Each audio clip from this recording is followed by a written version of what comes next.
As of right now, we are days away from the launch of D2 The Edge of Fate, and if you plan on playing but you haven't really done any kind of prep work at all and feel like maybe you want to, well then, I got you. Feel free to do all or none of these things mentioned in today's video for last-minute preparation for The Edge of Fate. Starting with Vault Management. Yeah, I know this is hilarious coming from the guy who hoards the absolute wildest rolls in the hopes that Bungie will one day buff certain weapon perks. Underdog.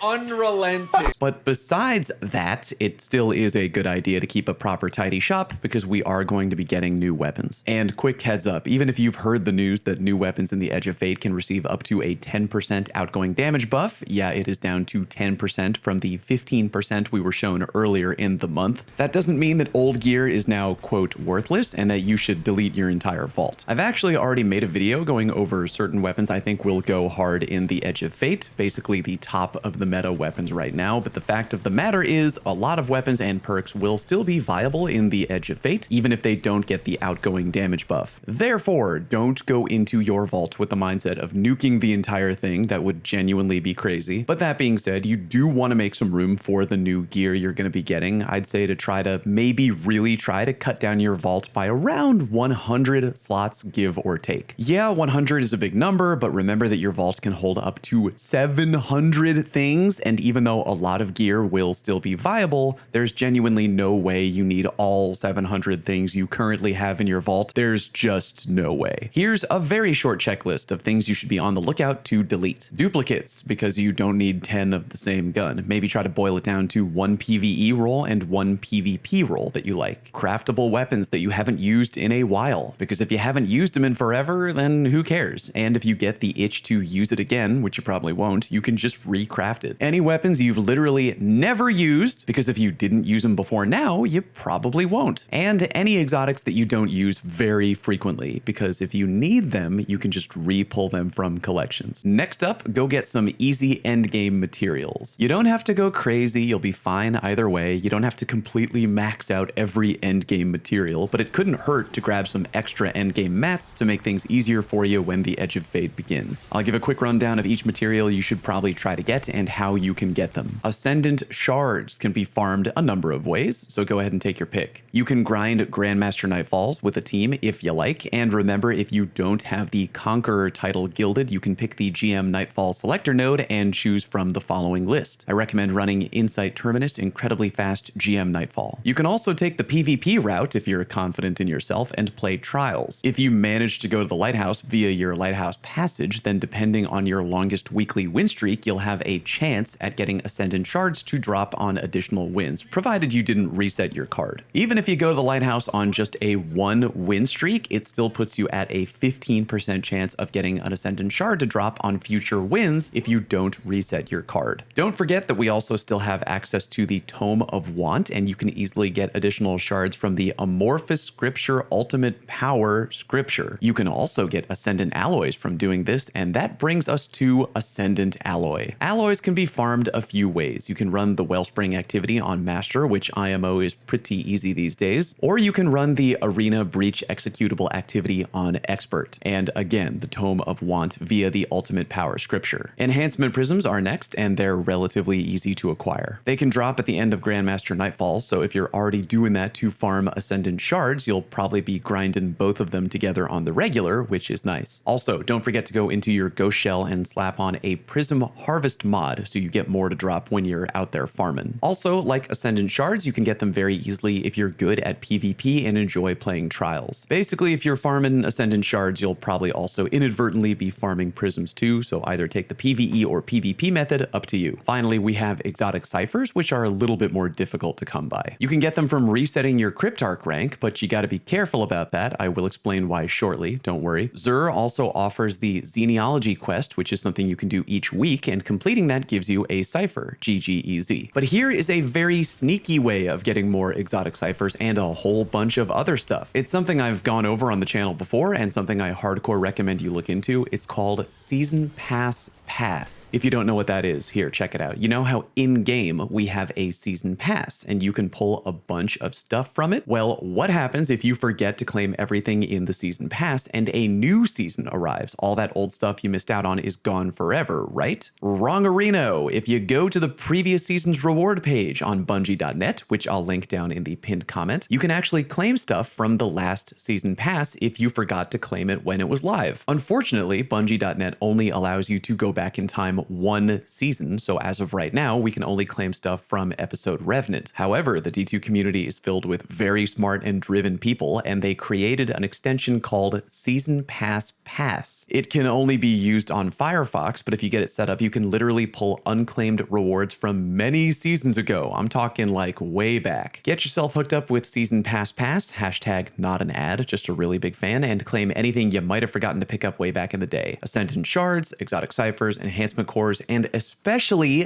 Deep Sight Harmonizers. If you forgot to claim any back in the day, get those Deep Sight Harmonizers because they are very rare and you can use them to finish some craftable weapon patterns, which brings us to finish a few craftable patterns if you can. Again, even though new weapons in the Edge of Fate are getting a free outgoing damage buff up to a maximum of 10% based on their tier, there are still old weapons worth crafting, keeping, and using. Obviously, craft whatever you want, but a few craftable patterns I recommend completing are Heathen Vengeance, Corrective Measure, Scatter Signal, The Call, Aberrant Action, Lost Signal, and Praetith's Revenge. Again, I have a video regarding all the weapons I recommend getting before the Edge of Fate. All the ones I just mentioned are in that video, including all the roles you might want in particular. I'll leave the link to that video in the pinned comment down below. Okay, so earlier I mentioned maybe not turning in exotics at the Cryptarch just yet, even though hitting a full Cryptarch rep reset can award you with an exotic cipher. By the way, why don't we talk about something you shouldn't do to prepare for the Edge of Fate, and that is exotic hoarding. See, it used to be a thing where before a big expansion, players would hoard exotic engrams. That way, when the new content dropped, you could go to Raoul and turn in your engrams, which would give you a lot of Cryptarch reputation right away. The goal was get a bunch of Cryptarch reputation very fast, and that way you could decrypt the new exotic armor faster. All of that is no longer a thing in the Edge of Fate. Cryptarch reputation ranks have been removed, and new exotic armor will be unlocked strictly via completing the legendary campaign. TLDR, don't hoard exotic engrams this time around. If you were planning on it, it won't help you. All right, two more things to cover. If you want, you can grab armor with illegal rolls. Let me explain. In the Edge of Fate, every piece of armor we get will be in one of 6 different predetermined archetypes: Paragon, Grenadier, Specialist, Brawler, Bulwark, or Gunner. Each one of these archetypes will have one primary stat and one secondary stat. As you may notice, there are certain combinations of stats that simply do not exist on this list. For example, there is no armor archetype where weapons are the primary stat and super is the secondary, or vice versa. Therefore, if you're interested in obtaining any armor right now that you won't be able to get in the future with certain role combinations, you can go to Failsafe at the helm and start focusing armor right now. Again, as an example, out of all the new armor archetypes, there are none featuring weapons as a primary and super as a secondary. If that is a role I want to try fitting into a build in the Edge of Fate, I need to go get that armor right now, and you can from Failsafe at the helm. Yes, I'm aware that this armor role is mobility and intellect, but remember, in the Edge of Fate, the mobility armor stat is going away and being replaced with the all-new weapons stat. Remember to slap an armor mod onto your ghost to better control the drops and rolls of the armor you get from Failsafe, and good luck getting the rolls you want. Bounty prepping. Yeah, a lot of people find this to be a massive waste of time, and it kinda is, but I sorta gotta mention it here because it is still a thing you can do if you want. In short, finish a bunch of bounties in-game right now, but don't turn them in until the launch of the Edge of Fate. If you wait until the Edge of Fate to turn them in, you can get an avalanche of free XP right out the gate. Now, this won't necessarily help you power level or anything like that, but it will give you a bunch of progress right away on both the Season Pass and, more importantly, the artifact. I, for one, am bounty prepping just because I have the time to do so, and I want to go into the day 1 raid with the entire new artifact 100% unlocked. But again, even if you don't bounty prep, you can still absolutely unlock all of the artifact before the raid. It's just an extra layer of precaution, really. If you're interested in bounty prepping, check the website Destiny Recipes. I'll link them in the video description. They have a really handy bounty prep checker that you can link to your account. It shows you which bounties have the most XP that you should complete and which ones you've completed already, all that stuff. Just remember not to hold on to any of the following bounties. As Bungie has mentioned, these won't work. All the others are completely fair fair game though. Be sure to ring the notification bell if you haven't already, just to make sure you don't miss anything. Good luck prepping for the Edge of Fate. Thanks very much for watching. See you next time.